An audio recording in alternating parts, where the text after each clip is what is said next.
Hello विद्यार्थियों, मैं संदीप पांडे आप सभी का रोजगार विदर्शन चैनल पर स्वागत करता हूं।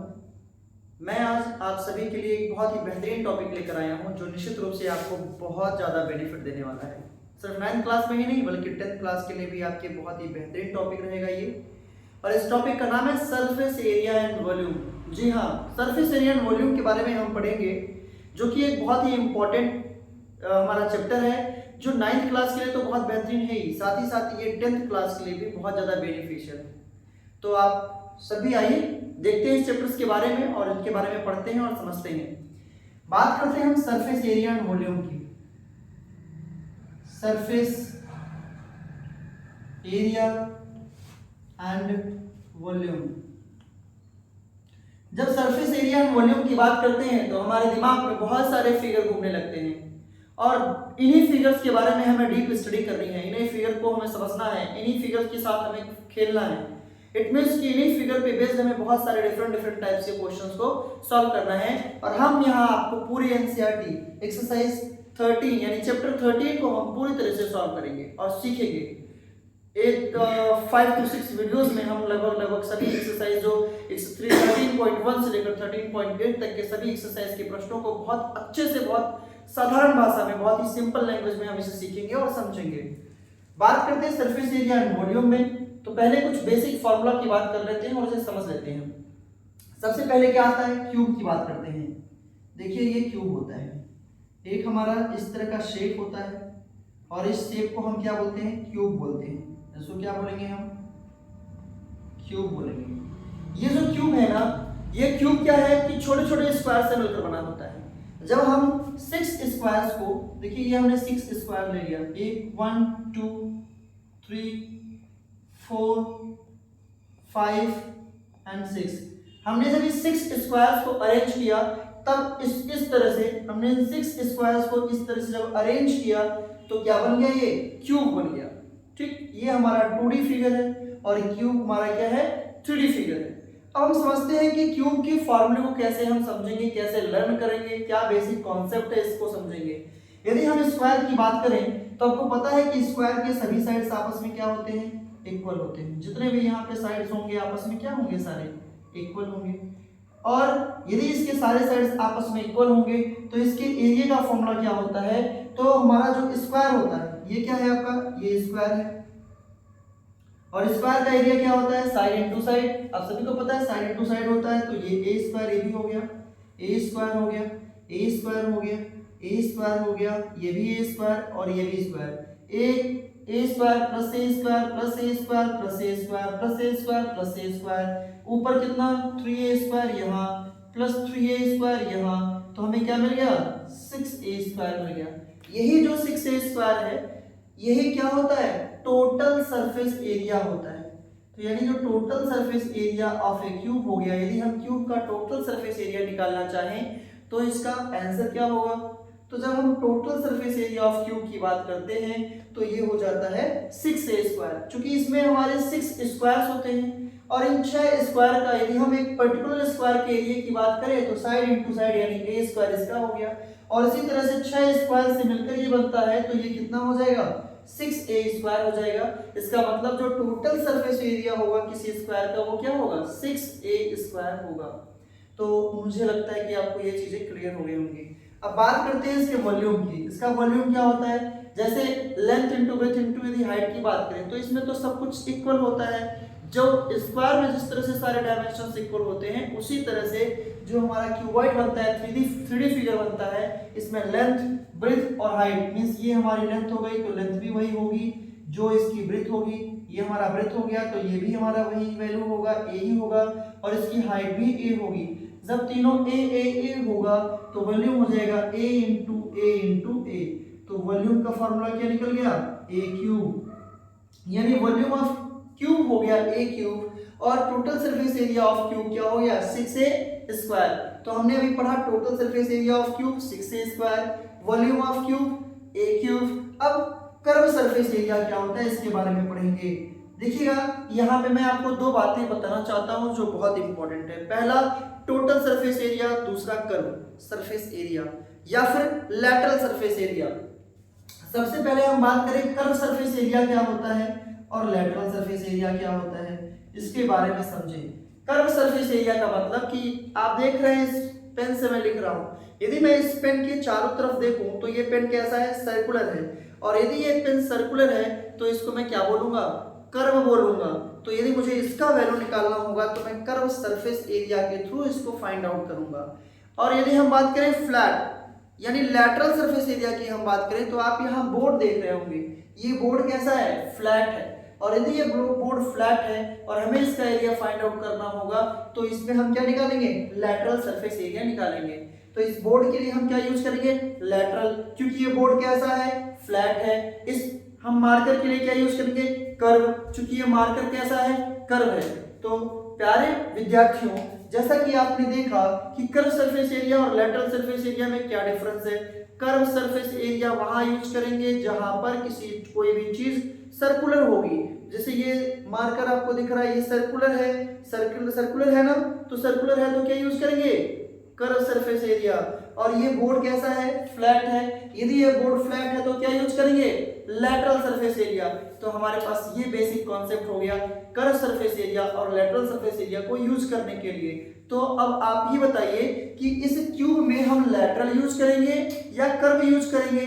तो आप बिल्कुल आप ये कहेंगे कि इसमें तो सर ये क्यूब तो फ्लैट होता है, यदि ये फ्लैट होता है तो इसमें हम लैटरल सरफेस एरिया यूज करेंगे। तो उम्मीद करता हूं कि कर्व सरफेस एरिया और लैटरल सरफेस एरिया आपको बेहतर ढंग से समझ में आ गया होगा। अब हम दूसरा डिफरेंस समझते हैं, क्योंकि सरफेस एरिया एंड वॉल्यूम करने के लिए जो सबसे बड़ा चैलेंज आता है वो एक जगह पे आता है कि कौन से फिगर में हमें कर्व सरफेस एरिया लगाना है और कौन से फिगर में हमें टोटल सरफेस एरिया लगाना है। क्योंकि आपसे जो क्वेश्चंस आते हैं, आपसे जो क्वेश्चंस पूछे जाते हैं वही इस आधार पे नहीं पूछे जाते कि सीधा सीधा आप कर्व सरफेस एरिया निकालो या टोटल सरफेस एरिया निकालो। वो क्वेश्चंस को इस तरह से पूछता है कि हमें उसको समझना पड़ता है कि हमें यहाँ पे यूज क्या करना है, कर्व सरफेस एरिया यूज करना है या टोटल सरफेस एरिया यूज करना है। तो देखिए अब हमें समझना है कि कर्व सरफेस एरिया और टोटल सरफेस एरिया में क्या अंतर है। हम कौन से फिगर में टोटल सरफेस एरिया लगाएंगे और कौन से फिगर में कर्व सरफेस एरिया लगाएंगे। तो कर्व सरफेस एरिया हम वहां पर यूज करते हैं जिस फिगर में उसका बेस प्रेजेंट नहीं होता, वहां पर हम कर्व सरफेस एरिया लगाते हैं। जैसे कि हम देखें, यदि हम इस क्यूब की ही बात करें तो इस क्यूब के दो बेस हो गए, एक ये डाउनवर्ड वाला और एक ये अपवर्ड वाला। यदि हम इन दोनों बेस को निकाल दें, यानी ऊपर वाला फेस और नीचे वाला फेस निकाल दें, तो इसका कितना फेस बचता है, 4 फेस बचता है। कौन सा, लेफ्ट वाला, राइट वाला, है ना, और कौन सा बचा, ये फ्रंट वाला और एक बैक वाला बचा। क्योंकि ऊपर वाले फेस को हमने हटा दिया और नीचे वाले फेस को हमने हटा दिया, तो बचे कितने फेस, 4 फेस बचे। यदि हम इस 6 स्क्वायर में से 2 स्क्वायर को यहाँ काट दिया जाए, माइनस कर दिया जाए, तो हमारे पास कितने स्क्वायर बचेंगे, 4 स्क्वायर बचेंगे। और इन 4 स्क्वायर का एरिया क्या होगा, 4a स्क्वायर होगा। तो इसीलिए जो क्यूब का कर्व सरफेस एरिया होता है, तो क्यूब का कर्व सरफेस एरिया क्या होता है दोस्तों, क्या होता है बाबू, ये होता है 4a स्क्वायर होता है। तो प्यारे विद्यार्थियों, जैसा कि आपने देखा curve surface area 4a square हुआ, क्यों हुआ, क्योंकि इसके दो बेस प्रेजेंट नहीं है। कौन से बेस प्रेजेंट नहीं है, एक ऊपर वाला बेस प्रेजेंट नहीं है और एक नीचे वाला बेस प्रेजेंट नहीं है। तो समझ गए आप, बहुत अच्छे से समझ गए, ये कॉन्सेप्ट आपका क्लियर हो गया होगा कि हम कर्व सरफेस एरिया कहाँ यूज कर रहे हैं और टोटल सरफेस एरिया कहाँ यूज कर रहे हैं। तो हम कर्व सरफेस एरिया वहीं यूज करेंगे जहां पर उसका बेस प्रेजेंट नहीं होगा, और टोटल सरफेस एरिया कहाँ यूज करेंगे, जिस फिगर का बेस प्रेजेंट होगा वहां पर हम टोटल सरफेस एरिया का प्रयोग करेंगे। यहां तक सारी चीजें क्लियर हैं। अब आगे बढ़ते हैं। अब हमारे पास क्या आएगा, क्यूबॉइड आएगा। अब हम क्यूबॉइड के कॉन्सेप्ट को समझेंगे। तो इसे हम इरेज करते हैं और क्यूबॉइड के अभी आपने देखा प्यारे विद्यार्थियों कि किस तरह से हमने क्यूब के बारे में समझा और क्यूब के बेसिक स्ट्रक्चर को हमने समझा। अब हम बात करेंगे क्यूबॉइड की। देखिए ये हमारे पास एक फिगर है, ये हो गया क्यूबॉइड। बनाते हैं हम यहाँ पे इस तरह से हमने बनाया, ये क्या बन गया हमारे पास, एक क्यूबॉइड बन गया। जब हमने क्यूबॉइड बनाया तो इस क्यूबॉइड में 3 चीजें होती हैं और ये तीनों अलग अलग होती हैं। क्या होता है, ये हो जाता है इसका लेंथ, ये हो जाता है ब्रेड्थ और ये क्या हो जाता है, हाइट। उसी तरह से ये भी हमारा, इसकी भी बात करें तो ये क्या हो जाता है हमारा, ये पूरा लेंथ हो जाता है, ये वाले साइड जो है ब्रेड्थ हो जाती है, ये भी साइड ब्रेड्थ होगी क्योंकि ये भी साइड, ये लेंथ है तो ये भी लेंथ हो जाएगा आपका, ठीक। ये हमारा क्या हो जाएगा, ये हाइट हो जाएगा। और ये हमारा क्या हो गया, ये भी लेंथ हो गया हमारे पास, ठीक। और ये हमारे पास फिर से क्या हो गया, हाइट हो गया। ये भी हाइट और ये भी हाइट।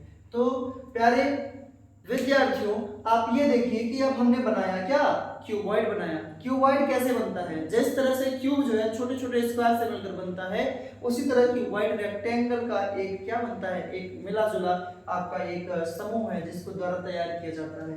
तो क्यूबॉइड किससे बनता है, रेक्टेंगल से बनता है। तो देखिए ये हमारे पास एक रेक्टेंगल हो गया जिसका लेंथ है और क्या है साथ में, ब्रेथ है। तो आप देख रहे होंगे इसमें यदि हम क्यूबॉइड की बात करें तो इसके फेसेस की बात कर लेते हैं। यदि हम ऊपर वाले फेस को देखें तो इस ऊपर वाले फेस में क्या क्या चीजें हैं, अपर फेस। यदि हम अपर फेस को देखें यानी इस क्यूबॉइड का जो सबसे ऊपरी फेस है तो इसमें एक लेंथ है और ब्रेथ है।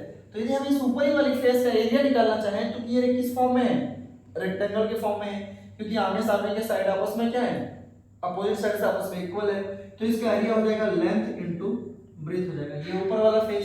यदि हम डाउनवर्ड वाला फेस देखें, नीचे वाला फेस देखें, डाउन फेस देखें, डाउनवर्ड फेस की हम बात करें तो डाउनवर्ड फेस में देखिए नीचे वाले फेस में भी क्या है, लेंथ है और क्या है, ब्रेथ है। तो इसका भी एरिया क्या हो जाएगा, लेंथ इनटू ब्रेथ हो जाएगा। यदि हम लेफ्ट वाले फेस की बात करें, लेफ्ट फेस की बात करें तो लेफ्ट फेस का यदि हम इसका इस वाले फेस का यदि एरिया निकालते हैं तो इसका एरिया क्या हो जाएगा, हाइट इनटू ब्रेथ। तो ये हो जाएगा हाइट इनटू ब्रेथ हो जाएगा इसका एरिया। यदि हम इसी तरह से राइट फेस की बात करें, यहाँ पे हम बात करेंगे राइट फेस की, तो ये जो राइट फेस है इसमें क्या है, इसमें एक हाइट है और हाइट के साथ साथ क्या है, ब्रेथ है। तो इसका फॉर्मूला भी हो जाएगा हाइट इनटू ब्रेथ हो जाएगा। इसके बाद फिर हम किसकी बात करें, हमने अपवर्ड की बात की, डाउनवर्ड की बात किया, लेफ्ट की बात किया, राइट की बात किया। अब एक क्या बचता है, अब हमारे पास एक फ्रंट और बैक का पोर्शन बचता है। यदि हम फ्रंट की बात करें तो फ्रंट वाला जो फेस है, ये देखिए ये फेस आपका फ्रंट फेस है। तो यहाँ पर आप देख पाएंगे कि हमारे पास ये जो फेस है, हमने जो इस तरह से थोड़ी सी मार्किंग कर दी है, ये आपका फ्रंट फेस है। यदि आप इस फ्रंट फेस की बात करेंगे तो इस फ्रंट फेस में क्या क्या है, फ्रंट फेस में हमारे पास लेंथ है और लेंथ के साथ साथ क्या है, हाइट है। यदि हम इसकी बात करें तो फ्रंट फेस का एरिया आएगा लेंथ इनटू हाइट, और इसके साथ साथ इसके जस्ट पीछे भी एक फेस है जिसको हम बैक फेस बोलेंगे। तो ये बैक वाला जो फेस है उसमें भी क्या होगा, लेंथ इनटू हाइट। तो आपने ये देखा हमारे पास 6 फेसेस हैं। इस पूरे क्यूबॉइड में हमारे पास कितने फेस हैं, 6 फेस हैं। और इन 6 फेसेस में से आप ये भी जानेंगे कि 2 फेस एक जैसे हैं। जैसे यदि हम अपर फेस की बात करें और डाउनवर्ड फेस की बात करें तो अपर फेस और डाउनवर्ड फेस दोनों फेस की जो डायमेंशंस है वो सेम है। देखिए अपर फेस का एरिया क्या आ रहा है, length into breadth, downward face का एरिया क्या आ रहा है, लेंथ इनटू ब्रेथ। उसी तरह से यदि हम लेफ्ट फेस और राइट फेस की बात करें तो इन दोनों फेस का एरिया भी सेम है। लेफ्ट फेस का एरिया क्या आ रहा है, हाइट इनटू ब्रेथ आ रहा है, राइट फेस का एरिया क्या आ रहा है, हाइट इनटू ब्रेथ आ रहा है। उसी तरह यदि हम बात करें फ्रंट फेस और बैक फेस की बात करें तो फ्रंट फेस और बैक फेस में लेंथ इनटू हाइट आ रहा है, यहाँ भी लेंथ इनटू हाइट आ रहा है, राइट। तो हमारे पास टोटल कितने फेसेस हो गए, टोटल हमारे पास 6 फेसेस हो गए। 2 हमारा फ्रंट बैक हो गया, 2 हमारा अपर फेसेस अपर और डाउन हो गया, 2 हमारा लेफ्ट और राइट हो गया। तो 2 + 2 यानी 4, 4 + 2 यानी 6। हमने इन 6 फेसेस के बारे में डिटेल्ड में एक्सप्लेनेशन दिया और डिटेल में हमने समझा। अब इसमें एक सबसे इंपॉर्टेंट चीज समझते हैं कि इसके फॉर्मूले को हम कैसे राइट करेंगे या इसके फॉर्मूले को कैसे याद करेंगे। तो देखिए जो वॉल्यूम होता है, जो वॉल्यूम की बात करें तो हम बात करते हैं volume of cuboid, volume of cuboid. यदि हम वॉल्यूम ऑफ क्यूबॉइड की बात करें तो इसका फॉर्मूला होता है length into breadth into height. तो वॉल्यूम ऑफ क्यूबॉइड क्या हो गया, वॉल्यूम ऑफ क्यूबॉइड हो गया length into breadth into height. इसके साथ ही साथ हम वॉल्यूम की बात कर चुके हैं। अब हम बात करेंगे कि total surface area of cuboid क्या होता है। Total surface area of cuboid, तो क्यूबॉइड के कितने सरफेस होते हैं, क्यूबॉइड के 6 सरफेस होते हैं। 2 सरफेस आपस में इक्वल होते हैं। यानी यदि हम टोटल सरफेस की बात करें तो एक अपवर्ड वाला का अपवर्ड यानी सबसे ऊपर वाले फेस का एरिया लेंथ इनटू ब्रेथ, नीचे वाले फेस का area length into breadth, left वाले फेस का एरिया हाइट इनटू लेंथ। ठीक है, इसको ऐसे लिखिए हाइट इनटू लेंथ। राइट वाले का area height into length, height into length plus उसके बाद हमारे पास फ्रंट और बैक वाला एरिया, फ्रंट का एरिया हाइट इनटू फ्रंट का एरिया क्या है, हाइट इनटू लेंथ है। और यदि हम लेफ्ट की बात करें तो लेफ्ट में हमारा हाइट, लेफ्ट में हाइट है और क्या है हमारे पास ब्रेथ है। तो यहाँ पे हाइट और ब्रेथ लगाइए, लेफ्ट और राइट में हाइट और ब्रेथ है। और हम फ्रंट की बात करें तो फ्रंट में हमारा हाइट है और लेंथ है, तो हाइट इंटू लेंथ हो जाएगा। और फिर बैक की बात करें तो इसमें भी हाइट इंटू लेंथ हो जाएगा। तो टोटल सरफेस एरिया क्या आ गया हमारे पास, length breadth plus length breadth, ये हो जाएगा 2LB। और फिर height into breadth plus height into breadth हो जाएगा 2BH, plus height into length ये हो जाएगा 2LH या HL। यहाँ पे आप 2 कॉमन ले सकते हैं, हो जाएगा formula LB plus BH plus HL। ये हमारा फार्मूला निकल गया। ये किस चीज का फार्मूला निकला, ये फार्मूला निकला total surface area of cuboid का। तो total surface area of cuboid का हमारे पास क्या फार्मूला आ गया विद्यार्थियों, टोटल सरफेस एरिया का जो हमारे पास फार्मूला आया वो आया 2 length into breadth plus breadth into height plus height into length आया। अब इसके बाद हम बात करेंगे इसके कर्व सरफेस एरिया की। अभी क्यूबॉइड जब मैं आपको बताया था तो मैंने बताया कि कर्व सरफेस एरिया किस लिए यूज करते हैं और कब यूज करेंगे, और टोटल सरफेस एरिया कब यूज करेंगे। तो अब हम बात करेंगे कि कर्व सरफेस एरिया की। यदि हम कर्व सरफेस एरिया की बात करें तो इस कर्व सरफेस एरिया के लिए यहाँ पर हमारे पास क्या होगा, सिर्फ 4 फेसेस ही प्रेजेंट होंगे। बाकी जो अपवर्ड वाला फेस है और जो डाउनवर्ड वाला फेस है इसको हम अपसेट कर देंगे। तो हमारे पास क्या क्या बचा, हमारे पास 4 फेसेस बचे। कौन कौन से फेसेस बचे, एक लेफ्ट बचा एक राइट बचा। तो लेफ्ट की डायमेंशन क्या क्या है, ये लेफ्ट है हाइट है, इनटू क्या है ब्रेथ है, प्लस राइट वाला क्या है हाइट इंटू ब्रेथ है, प्लस उसके बाद फ्रंट का क्या है हाइट इंटू लेंथ है, हाइट इंटू लेंथ हो गया, प्लस बैक का क्या होगा, इसका भी हाइट इंटू लेंथ हो जाएगा। तो हमारे पास क्या हो जाएगा फार्मूला, हमारे पास फार्मूला बन जाएगा height into breath, height into breath, तो इसको लिख देंगे 2HB plus height into length 2HL। तो हमारे पास हो जाएगा 2H हम कॉमन कर लेंगे तो B प्लस L हो जाएगा, ठीक है। या फिर हम लिख सकते हैं 2HL प्लस B। तो ये हमारे पास क्या आ जाएगा, कर्व सरफेस एरिया आ जाएगा। किसका आ जाएगा, क्यूबॉइड का आ जाएगा। तो इस तरह से हम क्यूबॉइड के कर्व सरफेस एरिया के बारे में भी जानकारी हमने ले लिया। तो अभी तक हमने क्या क्या सीखा, तो मेरे प्यारे बच्चों अभी तक हमने सीखा क्यूब के फॉर्मूला के बारे में और हमने पढ़ा क्यूबॉइड के फॉर्मूले के बारे में। तो हमने क्यूब और क्यूबॉइड के फॉर्मूले के बारे में बहुत अच्छे से डिस्कस किया और इसके बारे में समझा। अब हम बाकी अभी हमारे पास कोन के फॉर्मूले हैं, कोन का फॉर्मूला भी पढ़ेंगे, सिलेंडर के भी फॉर्मूले को पढ़ेंगे और साथ ही साथ बहुत सारे ऐसे फॉर्मूले हैं जो हमारे पास हेमिस्फीयर, स्फीयर, ऐसे इसी से रिलेटेड और भी हमारे पास फॉर्मूले हैं। इससे पहले हम यदि क्यूबॉइड और क्यूब पढ़ चुके हैं तो डेफिनेटली हम इस पर एक क्वेश्चन को सॉल्व करेंगे। तो हमारी एक एक्सरसाइज है 13.1 क्लास 9 की। क्लास 9 की एक एक्सरसाइज 13.1 है और इस 13.1 के फर्स्ट क्वेश्चन यानी पहले क्वेश्चन को हम सॉल्व करेंगे। यदि पहले क्वेश्चन को सॉल्व करने से पहले हम क्यूबॉइड के बारे में एक छोटा सा कॉन्सेप्ट और समझेंगे। क्यूबॉइड में जब हमने टोटल सरफेस एरिया निकाला था तो लिखा था 2LB plus BH plus HL। ये क्यूबॉइड का टोटल सरफेस एरिया निकाला था। इसको हम ऐसे भी लिख सकते हैं 2LB plus 2BH plus 2HL। अब मान लीजिए कुछ क्वेश्चंस ऐसे पूछ देता है कि जो हमारे फॉर्मूले से थोड़ा सा हटके होता है, हमारे थिंकिंग पे डिपेंड करता है, हमारे स्किल पे डिपेंड करता है कि हम उसको किस तरह से हैंडल कर सकते हैं। अब देखिए कभी कभी कहता है कि ये क्यूबॉइड है या एक बॉक्स है। देखिए क्वेश्चन कह देगा कि एक बॉक्स है, इस तरह से एक बॉक्स बनाने के लिए दे देगा, कहेगा ये बॉक्स क्यूबॉइड के फॉर्म में है और इस बॉक्स का जो टॉप वाला फ्लोर है उसको हमने ओपन कर दिया। टॉप क्या कर दिया, ओपन कर दिया। तो इसका मतलब टॉप को ओपन करने का मतलब इसका एक बेस अब्सेंट कर दिया। जब एक बेस अब्सेंट कर दिया तो कितने बेस बचे, 5 बेसेस ही तो बचे, मतलब इसके 5 फेस बचे, एक फेस ऊपर वाला निकाल दिया। यदि हमने इस फेस को पूरा निकाल दिया तो हमारे पास कितने फेस बचे, हमारे पास सिर्फ 5 फेस बचे। और इन 5 फेस के लिए हम कौन सा फार्मूला यूज करेंगे। यदि हमने देखा कि जो टॉप में होता है तो टॉप में क्या क्या चीजें होती हैं, टॉप में एक लेंथ होता है, दूसरा क्या होता है, ब्रेथ होता है। इसका मतलब इसमें से जो हमारा फार्मूला बन रहा है टोटल सरफेस एरिया का, उसमें से हम एक लेंथ इनटू ब्रेथ माइनस कर देंगे तो बचेगा LB plus 2BH plus 2HL। तो हमारे पास ये फार्मूला बनकर आएगा और इसी फार्मूले का यूज करके हम एक्सरसाइज 13.1 के क्वेश्चन नंबर 1 और क्वेश्चन नंबर 2 को बहुत अच्छे से सॉल्व करेंगे। ओके, सो यही कॉन्सेप्ट हमारा इन प्रश्नों में लगेगा और हम इसे सॉल्व करने का प्रयास करेंगे। तो चलते हैं एक्सरसाइज 13.1 पर। प्यारे बच्चों आप देखेंगे यहाँ पे एक्सरसाइज 13.1 का पहला क्वेश्चन। पहले क्वेश्चन में कह रहा है ए प्लास्टिक बॉक्स 1.5 मीटर लॉन्ग, एक प्लास्टिक बॉक्स है जो 1.5 मीटर क्या है लॉन्ग है, 1.25 मीटर वाइड, 1.25 मीटर वाइड है एंड 65 सेंटीमीटर डीप, और 65 सेंटीमीटर क्या है डीप है, इज टू बी मेड, इस बनाया गया है, is to be made, it was open at the top. सबसे इंपॉर्टेंट चीज इसमें क्या है, इसमें सबसे इंपॉर्टेंट चीज है कि ये लाइन कह रहा है it is open at the top. ये जो हमें बॉक्स बनाया गया है ना, ये बॉक्स ऊपर से क्या है ओपन है। इसी के बेस पर हम फार्मूले का यूज करेंगे, इसलिए ये लैंग्वेज बड़ी इंपॉर्टेंट है हमारे लिए कि it is open at the top, ignoring the thickness of the plastic sheet determine the area of the sheet required for making the box. तो सबसे पहले हमें एरिया निकालना है शीट का।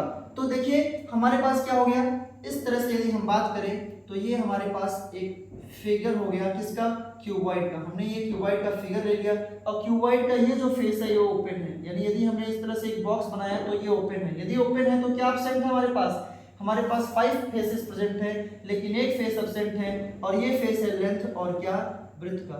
तो लेंथ और ब्रेड्थ का फेस क्या है, लेंथ और ब्रेड्थ का फेस इसमें एब्सेंट है।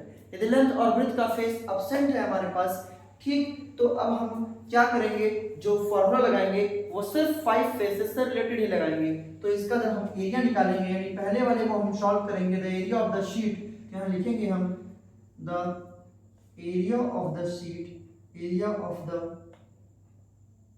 Sheet is equal to LB plus 2BH plus 2HL। अब कहिए कि सर यहाँ पे आपने LB यूज कर लिया। जी हाँ, बिल्कुल हम LB ही यूज करेंगे, क्योंकि एक LB टॉप का, एक LB नीचे का।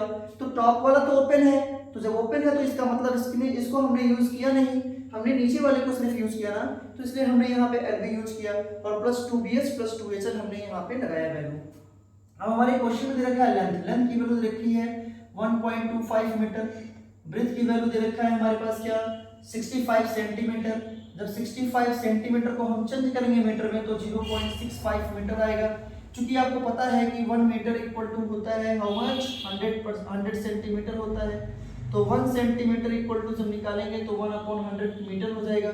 तो यानी सेंटीमीटर को हम जब मीटर में चेंज करेंगे तो हमें 100 से डिवाइड करना पड़ेगा, इसलिए ब्रेथ इक्वल टू कितना आएगा 0.65 सेंटीमीटर आएगा। ठीक है, is to be made 1.5 metre long, 1.25 metre wide, 1.25 metre, ये हमें जो 665 सेंटीमीटर डीप दे रखा है, यानी ये हमें हाइट दे रखा है, और जो हमारा इसका ब्रेथ दे रखा है वो 1.25 मीटर दे रखा है हमारे पास। अब इस वैल्यू को हम यहाँ पे पुट करेंगे, तो लेंथ की बात करें तो लेंथ की वैल्यू आ जाएगी 1.25, ब्रेथ की बात करें तो इसकी वैल्यू भी क्या आ जाएगी, लेंथ की वैल्यू यहाँ पर 1.5 है, यहाँ पे लेंथ की वैल्यू क्वेश्चन में है 1.5 मीटर, एंड ब्रेथ की वैल्यू बात करें तो यहाँ पे वैल्यू हमें रखना है लेंथ की वैल्यू 1.5 इंटू ब्रेथ की वैल्यू 1.25 प्लस 2 इंटू ब्रेथ की वैल्यू हम यहाँ रखेंगे 1.25 इंटू हाइट की वैल्यू हमारे पास है 0.65 प्लस 2 इंटू हाइट की वैल्यू कितनी हो गई 0.65 इंटू लेंथ की वैल्यू कितनी हो जाएगी 1.5। तो अब हम इसे मल्टीप्लाई करेंगे और इन वैल्यूज को लिखेंगे। मल्टीप्लाई करने के बाद हम इस प्यारे बच्चों आपने देखा कि हमने इसका मल्टीप्लाई किया 1.5 से 1.25 का मल्टीप्लाई करेंगे 1.875 आ जाएगा, 2 इंटू 1.25 इंटू 0.65 का मल्टीप्लाई करेंगे 1.625 आ जाएगा, 2 इंटू 0.65 इंटू 1.5 का मल्टीप्लाई करेंगे 1.95 आ जाएगा, और इन सबको यदि हमने सम किया तो 5.45 मीटर स्क्वायर आ जाएगा। ये हमारा एरिया निकल जाएगा। तो देखा आपने कि हमने किस तरह से इसका एरिया फाइंड आउट किया। तो ये हमारे फर्स्ट पार्ट का आंसर हो गया। ठीक, सेकंड पार्ट में क्या कह रहा था, सेकंड पार्ट में कह रहा है the cost of seat for it, मतलब कॉस्ट ऑफ सीट क्या होगी इसके लिए, if a seat measuring 1 metre cost ₹20, यानी कि 1 मीटर स्क्वायर का कॉस्ट कितना है 20 रुपीज है। यदि 1 मीटर स्क्वायर का कॉस्ट 20 रुपीज है तो हम क्या वैल्यू निकालेंगे इसका, कितने खर्चा आएगा इतने मीटर स्क्वायर शीट का। तो बस कुछ नहीं करना है, बहुत सिंपली यदि हमें कॉस्ट निकालना है तो लिख दीजिए कॉस्ट 5.45 मल्टीप्लाई कर दीजिए 20 का। यदि हम 20 का मल्टीप्लाई करेंगे तो क्या आएगा 2 5 जा 10 को 0 कैरी 1, 2 4 जा 8 और 1 9 एंड 2 5 जा 10, 2 डिजिट्स यहाँ पे 0 हो जाएगी, 2 डिजिट्स के बाद डेसिमल लगेगा तो कितना आ गया 109 रुपीज। तो 109 रुपए आपको मिल गया। तो प्यारे विद्यार्थियों, आपने देखा कि कैसे हमने बहुत आसानी से पहले प्रश्न को हमने सॉल्व किया। एक्सरसाइज 13.1 को, पहले क्वेश्चन को और प्लस कुछ बेसिक फॉर्मूले और आइडियाज के बारे में हमने आज समझा। और इसी के साथ मैं आपको बताना चाहता हूं कि आपको, उम्मीद करता हूं कि आपको ये क्लास बहुत अच्छी लगी होगी और डेफिनेटली हम इसी तरह से अब आगे भी एक्सरसाइज 13.1 के सभी क्वेश्चंस को हम लेकर आएंगे और एक डिटेल सॉल्यूशन करेंगे, बहुत अच्छे से समझेंगे और एक एनसीईआरटी के एक्सरसाइज यानी चैप्टर 13 के सभी एक्सरसाइज के क्वेश्चंस बहुत ही शानदार तरीके से करेंगे हम। उम्मीद करता हूं आपको ये क्लास बहुत पसंद आई होगी। तो आज के लिए बहुत बहुत धन्यवाद। आप सभी का साथ दें, आप सभी का हमारे साथ जुड़ने के लिए और हमारा साथ देने के लिए बहुत बहुत धन्यवाद। Thank you so much.